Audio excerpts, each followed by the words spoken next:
Hi everyone, it's Nina Rose and welcome again to Fusion for Passion. It's been a while since the last upload and honestly, life is just happening the biggest ways possible. If you've been following my story, you know that I've been living with stage 4 endometriosis since 2023 when I was diagnosed. It's tough, it's painful, and it's something I was able to manage how to live day by day. But now, we're entering a new chapter. So as of today, November 24, 2025, I am waiting for my cycle to start, which is expected to be on the 26th of November. And once it happens, by the 27th of November, I will be starting to inject myself to kickstart our IVF journey. So I want to share a daily vlog of my journey because I know that it's not just me and there will be a lot of women out there who will have the same struggle as they're going through their fertility challenges. And one thing I encountered, no one will sit down in front of you to explain step by step each information that you need to know about it. It's your own research, your own effort as an aspiring mom. It's all on you. So I'm not gonna lie, but this is something really special, something that is really deeply I cared for. I know that some women are very lucky, they can conceive naturally, some doesn't. And I'm one of those. Kudos to everyone, be it through IVF, any other means, who's aspiring to become a mom and who has been there already. It's so fascinating how much effort we could give to this dream of having a baby of ours, of having our own family. I know it will be challenging on my case, but I do believe that there's a reason behind this. So starting today, I'll be uploading a daily vlog of my IVF journey. The ups, the downs, the injections, the scans, the emotions, the wins, the weird moments. Well, basically everything. This journey is real. Emotional, yes. Scary, of course. Exciting, definitely. But the thing is, it's all happening at the same time. Those emotions at the same time. And I just realized that I don't want to suffer in silence. I want to document it because I want to share it. And at the same time, I want to go back to these videos one day saying, I'm glad I was able to went through this challenge. And to be honest, this is not just for myself, but for anyone out there who's also dealing with endometriosis, infertility, chronic illness, or just trying to be strong when life throws everything at you at once. So starting from this moment, this is all about resilience. Try, hope, and showing up every day, even if you don't feel to. And just full honesty, the goal is to myself. Right, so let's go to the details now. Remember that I had my third surgery last 3rd of June 2025 and I lost my fallopian tubes. That means that I won't be able to conceive naturally anymore. But when they did the operation, I was already informed that it's a preparation for the fertility treatment that we will be receiving, from which the funding will be granted by the NHS, depending on the criteria, eligibility, so on and so forth. Previously, we were promised that within 2 weeks, we will start the IVF journey as soon as we finish the surgery. That was June. Fast forward October, we were able to receive the confirmation that we were granted for the fertility treatment through the IVF, and this will be funded by the NHS. We were really glad. We were very fortunate that we were able to get the funding because this will be a real financial stretch because it's very expensive. Everything is like outflow. So to have this opportunity is really a blessing for us. So a recap for that, I believe because this is our first fertility treatment as a couple, we were able to be granted, and I have this condition. We've been trying to conceive for years now, and basically my consultant, Dr. J from Worcestershire Hospital, he made sure that my papers will go through the board and it will be assessed for the funding. And I'm really thankful because if it wasn't for those people who worked on the background, this opportunity will not even be happening. So it feels like every step of the way is really a lot. It's like a brick. You cannot build a house without each brick over there. And in my fertility journey, each brick is being represented by those people working to make this happen. Me as a foundation, my body as a foundation, my partner as a foundation, but all credits as well to the consultants, to the nurses, to the receptionists, to everyone who's becoming a part of this journey. And even to those friends and families who's wishing us well, who's wishing us all the good results, their prayers and everything. So October 16, 2025, we were able to get the news that we got the funding. So there was a lot of papers we did in the portal. As I've mentioned, so this is TFP, Oxford Fertility Clinic portal. They have 2 websites, but This is where we mainly communicated about everything. Although they're very flexible, if we have questions urgently, we can just call them, message them, email them. They're very flexible, and they're always attending to our questions whenever we need answers. So me and my partner, we did a lot of paperwork before we got into the part of our first appointment face-to-face in the Oxford Fertility Clinic. And I'm not gonna lie, but we enjoyed doing the paperwork. I know it's a lot for my partner. It's a lot of words. It's a lot of papers to read. So that was left for me, but at least we did it together. We sat down together and we watched the videos, the how-tos, just the FYIs. It's a lot. It's information overload, but I think it's essential because these forms that we signed, they are very sensitive when it comes to signature as well, because it's a legal document. Everything there is laying out all the risk that we are agreeing up with, all the consequences, everything. So I understand that. So yeah, fast forward, 3rd of November 2025, we've done our first visit in the fertility clinic.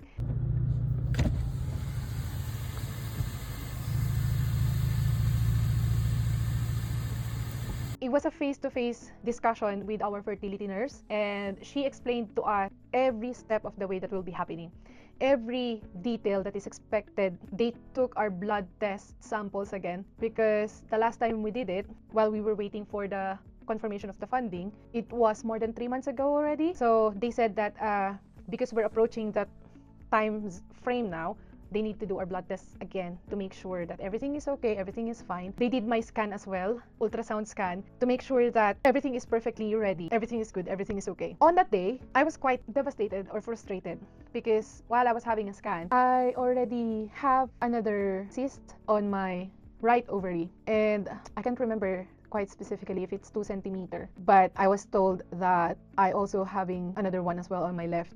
So right and left, they have cysts. However, when I had the visit there, I was on my cycle, and well, I have endometriosis. It's expected that it will come back anyway because I'm not on the contraception. That means every time I'm having my cycle, endometriosis will just go back, grow and grow and grow. And those cysts that is growing because of the endometriosis is called endometrioma, wherein those excess bloods from the cycle are just so happy being together, partying all together inside the box or inside that something, and then that's it. So it was quite devastating because I was asking the radiologist, the one who's doing my scan, and my partner was beside me, and he saw me that I'm quite anxious. We asked this, how will this scan result affect our fertility? Will this delay our journey? Will this cancel it or what? And fair play, because she mentioned that the decision, she's not allowed to say anything. She's not allowed to say any conclusion or at all.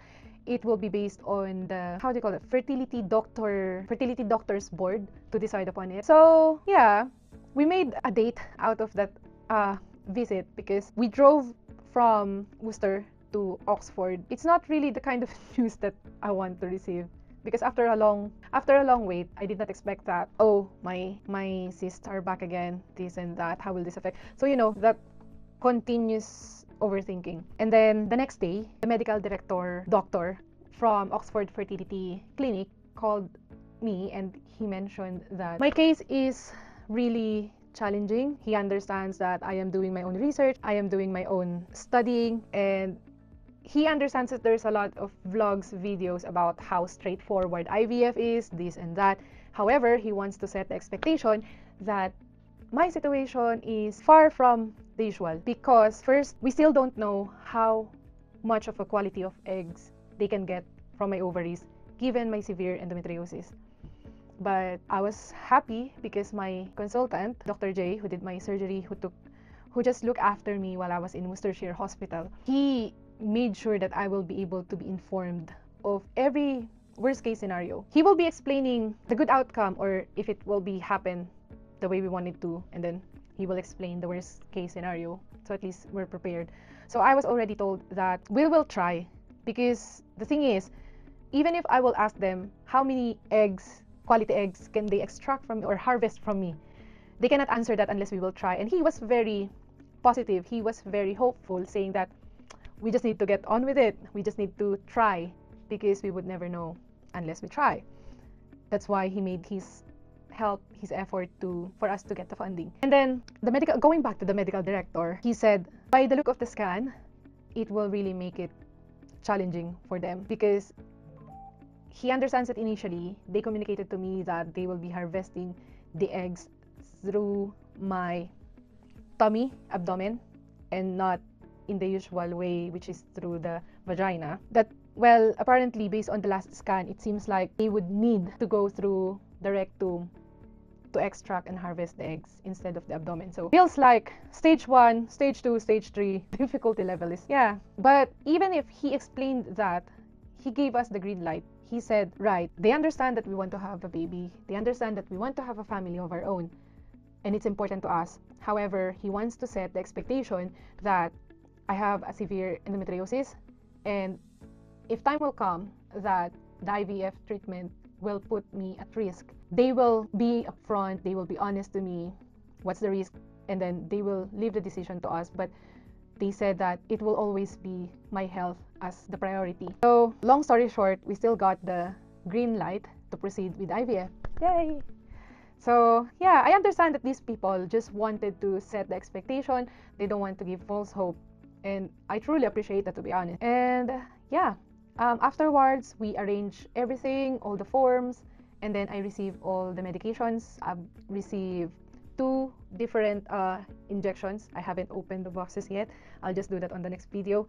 The other pack, that is the one that I need to put straight to the fridge, because it has to be maintained in a certain cold temperature. And then the other one, it's okay, it's fine to just maintain it anywhere. So yeah, the last 2 or 3 cycles I had, I was quite delayed by 1 to 2 days, maximum 3 days, due to the fact that I was just really stressed about stuff. But I made it to a point that I want to prioritize my health as much as possible. I want to be able to be healthy enough so that when our miracle babies comes in, rooting for twins, but if not, we're really glad even if just one healthy baby.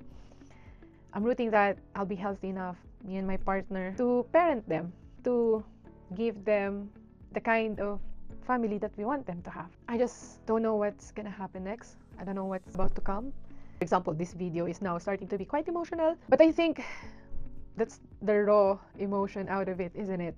This is scary. This is something that I did not expect to have or to experience when I was a kid. But I am just really thankful and grateful for every person in my life as of the moment, everyone, that I have the support that I needed, and I have my family, I have my friends, I have my partner, his family or friend. Yeah, that's the most important thing.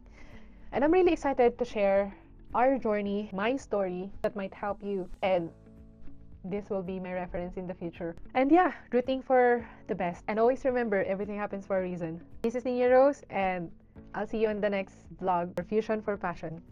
Bye!